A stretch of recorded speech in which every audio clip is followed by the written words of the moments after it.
दोस्तों, अष्टावक्र दुनिया के प्रथम ऐसे व्यक्ति थे जिन्होंने सत्य को जैसा जाना वैसा कह दिया। न वे कवि थे और न ही दार्शनिक। चाहे वे ब्राह्मणों के शास्त्र हो या श्रमणों के, उन्हें दुनिया के किसी भी शास्त्र में कोई रुचि नहीं थी। उनका मानना था कि सत्य शास्त्रों में नहीं लिखा है। शास्त्रों में तो सिद्धांत और नियम है, सत्य नहीं, ज्ञान नहीं। ज्ञान तो तुम्हारे भीतर है। अष्टावक्र ने जो कहा वह अष्टावक्र गीता नाम से प्रसिद्ध है। अष्टावक्र अद्वैत वेदांत के महत्वपूर्ण ग्रंथ अष्टावक्र गीता के ऋषि हैं। अष्टावक्र गीता अद्वैत वेदांत का महत्वपूर्ण ग्रंथ है। अष्टावक्र का अर्थ 8 जगह से टेढ़ा होता है। कहते हैं कि अष्टावक्र का शरीर 8 स्थानों से टेढ़ा था। आज हम बात करते हैं ऋषि अष्टावक्र के बारे में, अष्टावक्र गीता के बारे में कि किस प्रकार अष्टावक्र जी का जन्म हुआ, उनके शरीर में 8 विकार कैसे आए और किस तरह से उन्होंने शास्त्रार्थ में अनेक ऋषियों को पराजित किया। उनका एक एक प्रश्न एवं एक एक उत्तर प्रत्युत्तर बहुत ही गूढ़ एवं सारगर्भित है तथा अपने आप में ही विलक्षण है। इसके साथ हम यह अंदाजा लगा सकते हैं कि हमारे ऋषि मुनि कितने विद्वान थे एवं उनके द्वारा जो शास्त्रार्थ होता था, जो तर्क दिए जाते थे, वह कितने यथार्थ एवं शाश्वत होते थे। यह पूरी ही कथा बहुत ही सुंदर एवं रोचक है। अष्टावक्र 8 अंगों से टेढ़े-मेढ़े पैदा होने वाले ऋषि थे। शरीर से जितने विचित्र थे, ज्ञान से उतने ही विलक्षण।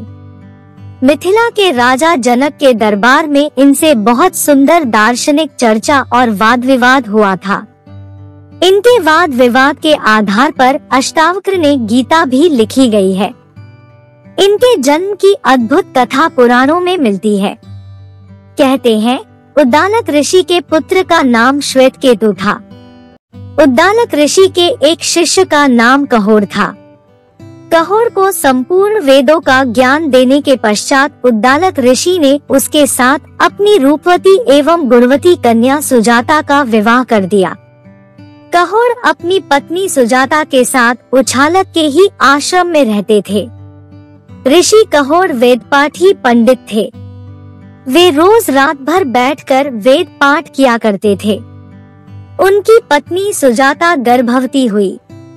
गर्भ से बालक जब कुछ बड़ा हुआ तो एक रात को गर्भ के भीतर से ही बोला, हे पिता, आप रात भर वेद पढ़ते रहते हैं, लेकिन आपका उच्चारण कभी शुद्ध नहीं होता। मैंने गर्भ में ही आपके प्रसाद से वेदों के सभी अंगों का ज्ञान प्राप्त कर लिया। गर्भस्थ बालक ने यह भी कहा कि रोज रोज के पाठ मात्र से क्या लाभ, वे तो शब्द मात्र है। शब्दों में ज्ञान कहाँ? ज्ञान स्वयं में है। शब्दों में सत्य कहाँ? सत्य स्वयं में है। ऋषि कहोर के पास अन्य ऋषि भी बैठे थे। अजन्मे गर्भस्थ बालक की इस तरह की बात सुनकर उन्होंने अत्यंत अपमानित महसूस किया। बेटा अभी पैदा भी नहीं हुआ और इस तरह की बात कहे। वेद पंडित पिता का अहंकार चोट खा गया था। वे क्रोध से आग बबूला हो गए। क्रोध में पिता ने बेटे को अभिशाप दे दिया, हे बालक, तुम गर्भ में रहकर ही मुझसे इस तरह का वक्र वार्तालाप कर रहे हो। मैं तुम्हें शाप देता हूँ कि तुम 8 स्थानों से वक्र होकर अपनी माता के गर्भ से उत्पन्न होगे।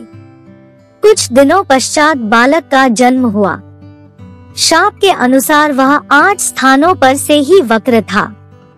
8 जगह से कुबड़े, ऊंट की भांति इर्छे तिरछे, इसलिए उसका नाम अष्टावक्र पड़ा। अष्टावक्र के जन्म के पूर्व ही पिता ऋषि कहोर धन अर्जन की आवश्यकतावश राजा जनक के वहां गए, जहां शास्त्रार्थ का आयोजन था। 1000 गाय राजमहल के द्वार पर खड़ी की गई थी। उन गायों के सींगों पर सोना मढ़ दिया गया था। उनके गलों में हीरे जवाहरात लटका दिए गए थे। शास्त्रार्थ की शर्त यह थी कि जो विजेता होगा वह इन गायों को हाँक ले जाएगा तथा विजेता हारने वाले का किसी भी तरह से वध कर सकेगा। शास्त्रार्थ राज्य के महापंडित वंदिन से करना होता था। कहते हैं शास्त्रार्थ में ऋषि कहोड़ हार गए, इसलिए विजेता पंडित वंदिन ने उन्हें पानी में डुबाकर मरवा डाला। जब काफी दिनों कर ऋषि कहोड़ आश्रम में लौटकर नहीं आए तो उछालक ने उनकी खोज कराई। उनके शिष्य द्वारा ज्ञात हुआ कि कहोड़ को शास्त्रार्थ में पराजित होने के फलस्वरूप वंदिन ने मरवा डाला है। इस तथ्य को बालक अष्टावक्र से छुपा कर रखा गया था। बालक अष्टावक्र अपने नाना उछालक को ही अपना पिता जानता था। 12 वर्ष बीत गए। अष्टावक्र तो गर्भ में ही महान पंडित और ज्ञानी हो चुका था। इसके साथ ही उसने अपने नाना उछालक के आश्रम में 12 वर्ष तक और अध्ययन किया। तब तो वह ब्रह्मा के समान मेधावी हो चुका था। तभी एक दिन अचानक उसे अपने पिता के बारे में वास्तविक तथ्य की जानकारी हुई। उसने अपनी माता से इस संबंध में पूछा। तब उसकी माँ ने सारा वृत्तांत कह सुनाया। बालक अष्टावक्र को बड़ा आघात लगा। उसने उसी समय माँ से कहा, माँ मुझे आज्ञा दो, मैं अभी जाकर उस दुष्ट को परास्त करता हूँ, तब मैं अपने पिता का बदला अच्छी तरह से लूंगा। माँ ने बालक को बहुत मनाया कि यह इसके लिए घातक होगा। वह अभी बालक है, लेकिन अष्टावक्र नहीं माने। वह अपने मामा श्वेतकेतु को साथ लेकर राजा जनक के नगर की ओर चल पड़ा। उस समय जनक के वहाँ महायज्ञ हो रहा था। उसमें भाग लेने के लिए देश भर से अनेक पंडित बुलाए गए थे। अष्टावक्र सीधे राजप्रसाद की ओर पहुँच गए, लेकिन द्वारपाल ने अंदर जाने से रोक दिया। उसने कहा कि वृद्ध और चतुर ब्राह्मण ही यज्ञ में जाने के अधिकारी है। बालकों को इसके अंदर जाने का अधिकार नहीं है। अष्टावक्र ने अनेक प्रकार से द्वारपाल से वाद विवाद किया। अंत में उन्होंने कहा, द्वारपाल, सिर के बाल सफेद होने से कोई मनुष्य वृद्ध नहीं हो जाता। जो व्यक्ति बालक होकर भी ज्ञानी है, उसे ही देवताओं ने स्थविर कहा है। अगर ऋषियों के द्वारा स्थापित धर्म के अनुसार विचार करो तो अवस्था से, बाल पकने से, धन से या बंधुओं के अधिक होने से मनुष्य को कोई महत्व नहीं मिलता है। सांगोपांग वेद को जानने वाले विद्वान ही महत्व और वृद्ध हैं। हम तुम्हारे महापंडित वंदिन को देखने आए हैं। हम उस वंदिन को शास्त्रार्थ में परास्त करके विद्वानों को चकित कर देंगे। तब तुम्हें हमारी मेधा के बारे में मालूम होगा। तब कहीं द्वारपाल ने अष्टावक्र को अंदर जाने दिया। अष्टावक्र दरबार में भीतर चले गए। महापंडित भीतर इकट्ठे थे। पंडितों ने उसे देखा। उसका 8 भागों से टेढ़ा मेढ़ा शरीर। वह चलता तो भी लोगों को देखकर हंसी आ जाती। उनका चलना भी बड़ा हास्यपद था। सारी सभा अष्टावक्र को देखकर हंसने लगी। अष्टावक्र भी खिलखिलाकर हंसा। जनक को विचित्र लगा। उन्होंने पूछा, और सब हंसते हैं? वह तो मैं समझ गया कि क्यों हंसते हैं, परंतु बालक तुम क्यों हंसे? 12 वर्ष के बालक अष्टावक्र ने कहा, मैं इसलिए हंस रहा हूँ कि चमड़े के पारखियों की सभा में सत्य का निर्णय हो रहा है। यह सभी सुनकर सन्न रह गए। सभा में सन्नाटा छा गया। महापंडितों की जमात तिलमिला उठी। सम्राट जनक ने धैर्य पूर्वक पूछा, धृष्ट बालक, तुम्हारा मतलब क्या है? अष्टावक्र जरा भी विचलित नहीं हुआ। उसने जवाब दिया, बड़ी सीधी सी बात है। इनको चमड़ी ही दिखाई पड़ती है, मैं नहीं दिखाई पड़ता। इनको आड़ा टेढ़ा शरीर दिखाई पड़ता है। ये चमड़ी के पारखी है, इसलिए ये चमार है।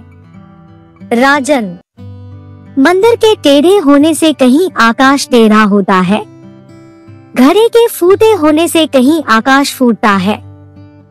आकाश तो निर्विकार है।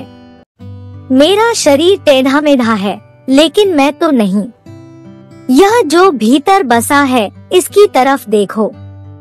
बालक के मुख से ज्ञानपूर्ण उपहास सुनकर सभी पंडित हतप्रभ और लज्जित रह गए। उन्हें अपने अहंकार और मूर्खता पर अत्यंत पश्चाताप हुआ। अष्टावक्र ने राजा जनक से कहा, हे राजन, अब मैं आपके उस मेधावी राज पंडित से मिलना चाहता हूँ जो पंडितों के बीच में भय बना हुआ है। उसी से शास्त्रार्थ करने की इच्छा से मैं यहाँ आया हूँ। मैं अद्वैत ब्रह्मवाद के विषय में उससे वार्ता करूँगा। राजा जनक ने कई तरह से उसे विचलित करने के लिए डराया और समझाया, शास्त्रार्थ के विचार को त्याग देने के लिए कहा, लेकिन अष्टावक्र अडिग रहा और स्वर कठोर करके कहा, हे राजन, बालक कहकर आप मुझे हीन क्यों कहते हैं? मेरा आग्रह है कि आप वंदिन को शास्त्रार्थ के लिए बुलाइए, फिर आप देखेंगे कि मैं उसको किस प्रकार परास्त करता हूँ। राजा को विश्वास होने लगा कि यह बालक असाधारण है। उन्होंने परीक्षा के लिए कुछ प्रश्न किए। जनक ने पूछा, हे ब्राह्मण पुत्र, जो मनुष्य 30 अंग वाले, 12 अंश वाले, 24 पर्व वाले, 360 आरे वाले पदार्थ के अर्थ को जानता है, वही सबसे बड़ा पंडित है। अष्टावक्र ने तुरंत उत्तर दिया, हे राजन, 24 पर्व, 6 नाभि, 12 प्रधि और 360 आरे वाला वही शीघ्रगामी कालचक्र आपकी रक्षा करे। राजा जनक ने फिर कहा, जो 2 वस्तुएं अश्विनी के समान से संयुक्त और बाज पक्षी के समान टूट पड़ने वाली है, उनका देवताओं में से कौन देवता गर्भाधान कराता है?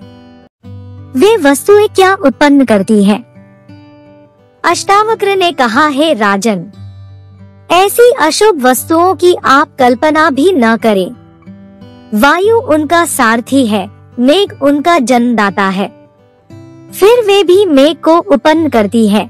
राजा जनक ने पूछा, सोते समय आँख कौन नहीं मूंदा? जन्म लेकर कौन नहीं हिलता? हृदय किसके नहीं है? और कौन सी वस्तु वेग के साथ बढ़ती है? अष्टावक्र ने कहा, मछली सोते समय अपनी आँख नहीं मूंदती, अंडा उत्पन्न होकर नहीं हिलता, पत्थर के हृदय नहीं होता, नदी वेग से बढ़ती है। अष्टावक्र के वचनों को सुनकर राजा जनक प्रसन्न हो गए। उन्होंने उस ब्राह्मण बालक के हाथ जोड़कर कहा, हे ब्राह्मण पुत्र, आपकी जैसी अवस्था है वैसे आप बालक नहीं हैं। ज्ञान में आप निश्चित ही वृद्ध हैं। मुझे आपकी मेधा पर निश्चित ही विश्वास हो गया है। आप जाइए, इस मंडप के भीतर महापंडित वंदिन बैठे हैं, उनके सामने बैठकर शास्त्रार्थ प्रारंभ कीजिए। अष्टावक्र ने अंदर पहुंचकर वंदिन को शास्त्रार्थ के लिए ललकारा। वंदिन देखकर चौंक पड़ा, बिना उत्तर दिए उसकी नादानी पर हंसा। अष्टावक्र ने कहा, हे महाभिमानी पंडित वंदिन, कायरों की भांति चुप क्यों बैठा है? आ मेरे सामने शास्त्रार्थ कर। वंदिन ने अपमानपूर्ण वाणी सुनकर आवेश में प्रश्न प्रारंभ किए।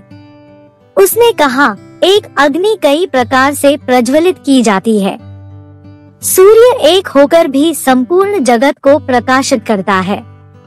एक वीर इंद्र सब शत्रुओं का नाश करता है और यमराज सब पितरों के स्वामी है।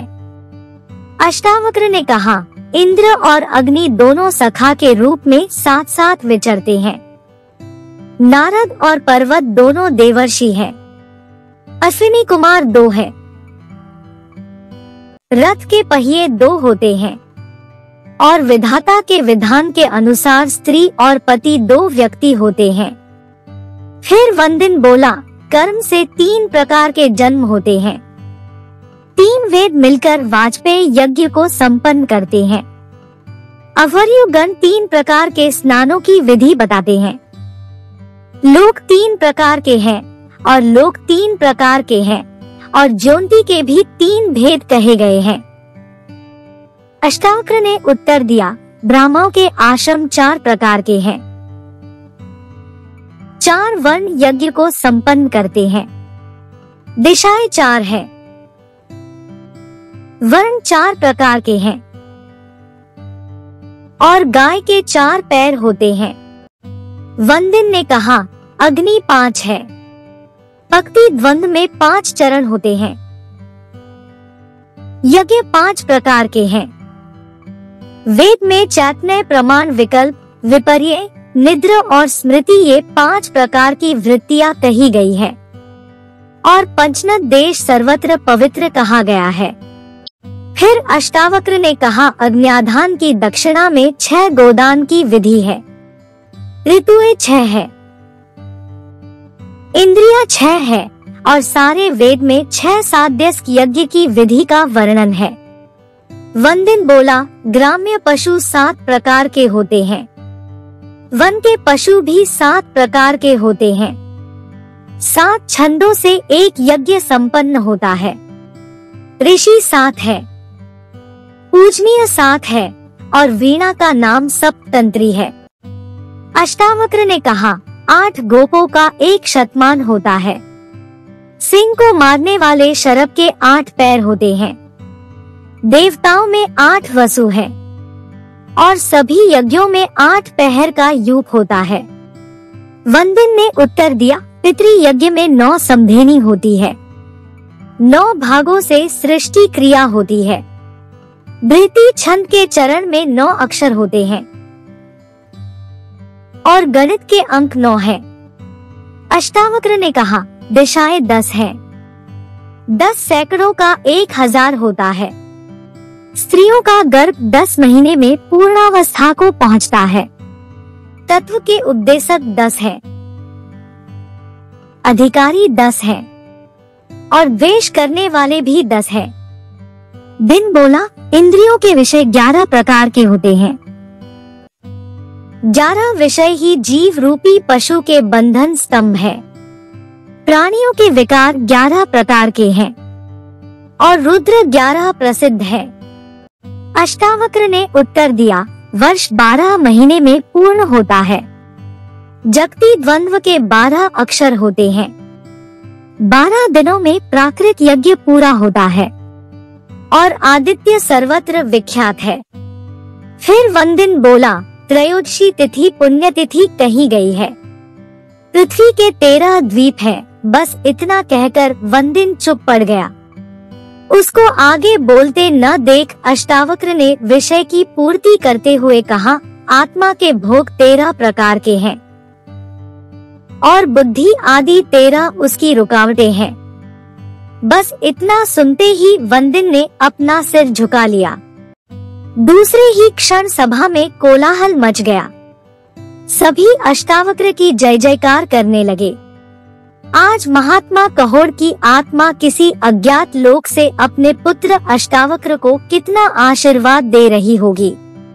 सभी उपस्थित ब्राह्मण हाथ जोड़कर अष्टावक्र की वंदना करने लगे।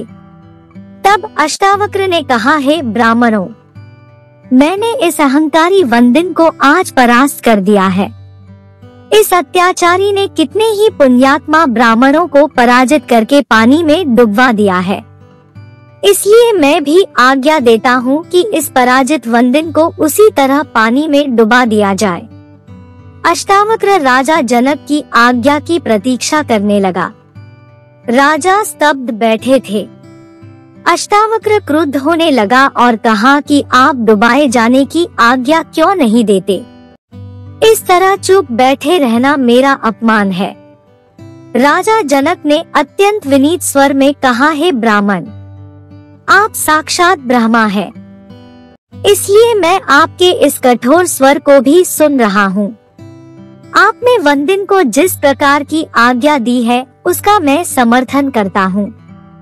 वंदिन ने आज्ञा स्वीकार करते हुए कहा, इससे मेरा उपकार होगा, मुझे अपने पिता वरुण का दर्शन होगा। अष्टावक्र की ओर मुड़कर वंदिन ने कहा, हे ऋषि अष्टावक्र, आप महान हैं। सूर्य के समान दीप्यमान आपकी मेधा है और अग्नि के समान आपका तेज है। मैं चलते समय आपको वरदान देता हूँ कि आप इसी क्षण अपने स्वर्गीय पिता कहोर को फिर से जीवित अवस्था में पाएंगे। उनके साथ अन्य ब्राह्मण भी जल से निकल आएंगे। उसी क्षण अन्य ब्राह्मणों के साथ कहोर जल से बाहर निकल आए। उन्होंने राजा जनक की वंदना की। राजा ने प्रसन्न होकर अनेकों बहुमूल्य उपहार देकर उन्हें विदा किया। कहोर अष्टावक्र और श्वेतकेतु के साथ उद्यालक आश्रम में वापस आए। कहोर ने पत्नी सुजाता और अष्टावक्र को समंगा नदी में स्नान करने के लिए कहा। अष्टावक्र ने जाकर उस नदी में स्नान किया। उसी क्षण उसका कुबड़ापन दूर हो गया। वह सुंदर शरीर वाले युवक की तरह जल से बाहर निकला। राजा जनक अष्टावक्र के ज्ञान से अत्यंत प्रभावित हुए थे। उन्हें अपनी पूर्व धारणा पर पश्चाताप था। अष्टावक्र की बातों ने उन्हें झकझोर दिया था। दूसरे दिन जब सम्राट घूमने निकले तो उन्हें अष्टावक्र राह में दिख गए। उतर पड़े घोड़े से और अष्टावक्र को साष्टांग प्रणाम किया। उन्होंने निवेदन किया, महापुरुष, राजमहल में पधारे। कृपया मेरी जिज्ञासाओं का समाधान करें। राजमहल विशेष अतिथि के सत्कार के लिए सजाया गया। 12 वर्ष के अष्टावक्र को उच्च सिंहासन पर बैठाया गया। उससे जनक ने अपनी जिज्ञासाएं बताईं। जनक की जिज्ञासा पर ज्ञान का संवाद प्रवाहित हो चला। जनक अपनी जिज्ञासा प्रस्तुत करते, अष्टावक्र उनको समझाते। जनक की जिज्ञासाओं के समाधान में अष्टावक्र अपना ज्ञान उड़ेलते गए। ज्ञान की गंगा बह चली। जनक अष्टावक्र का संवाद 298 सूत्र श्लोकों में निबद्ध हुआ है। इस प्रकार अष्टावक्र गीता की रचना हुई। अध्यात्म ज्ञान का अनुपम शास्त्र ग्रंथ रचा गया। इसमें 82 सूत्र जनक द्वारा कहे गए हैं और शेष 216 अष्टावक्र के मुख से प्रस्फुटित हुए हैं। यह ग्रंथ अष्टावक्र संहिता के नाम से भी जाना जाता है। संवाद का प्रारंभ जनक की जिज्ञासा से हुआ है। राजा जनक द्वारा पूछा गया महत्वपूर्ण प्रश्न। पहला प्रश्न, वयोवृद्ध राजा जनक बालक अष्टावक्र से पूछते हैं, हे प्रभु, ज्ञान की प्राप्ति कैसे होती है? मुक्ति कैसे प्राप्त होती है? वैराग्य कैसे प्राप्त किया जाता है? ये सब मुझे बताएं।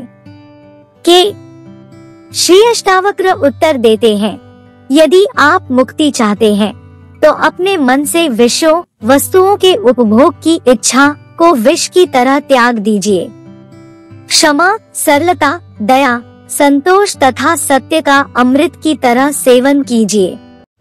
आप ब्राह्मण आदि सभी जातियों अथवा ब्रह्मचर्य आदि सभी आश्रमों से परे हैं तथा आँखों से दिखाई न पड़ने वाले हैं। आप निर्लिप्त, निराकार और इस विश्व के साक्षी हैं, ऐसा जानकर सुखी हो जाए। धर्म, अधर्म, सुख, दुख मस्तिष्क से जुड़े हैं, सर्वव्यापक आपसे नहीं। न आप करने वाले हैं और न भोगने वाले हैं, आप सदा मुक्त ही हैं। सदा केवल आत्मा का दर्शन करने वाले बुद्धिमान व्यक्ति भोजन कराने पर या पीड़ित करने पर न प्रसन्न होते हैं और न क्रोध ही करते हैं। इन प्रश्नों के संधान में खोजियों के खोज के अनुभव का ज्ञान अपार भंडार सृजित हुआ है। अनेकानेक पथ और पंथ बन गए। भारत में अध्यात्म आत्मन्वेषण की परंपरा प्राचीन काल से सतत सजीव है।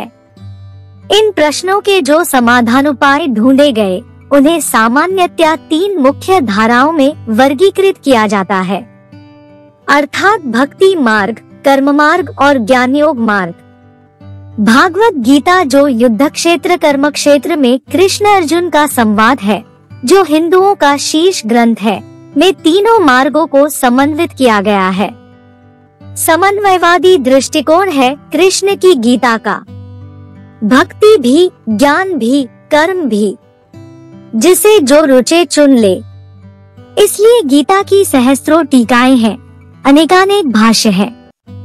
सबने अपने अपने दृष्टिकोण का प्रतिपादन गीता के भाष्य में किया है। अपने दृष्टिकोण की पुष्टि गीता से प्रमाणित की है। इसलिए गीता हिंदुओं का गौरव ग्रंथ है, सर्वमान्य है। परंतु अष्टावक्र गीता एक निराला, अनूठा ग्रंथ है। सत्य का सपाट, सीधा वक्तव्य। सत्य जैसा है वैसा ही बताया गया है। शब्दों में कोई लागलपेट नहीं है।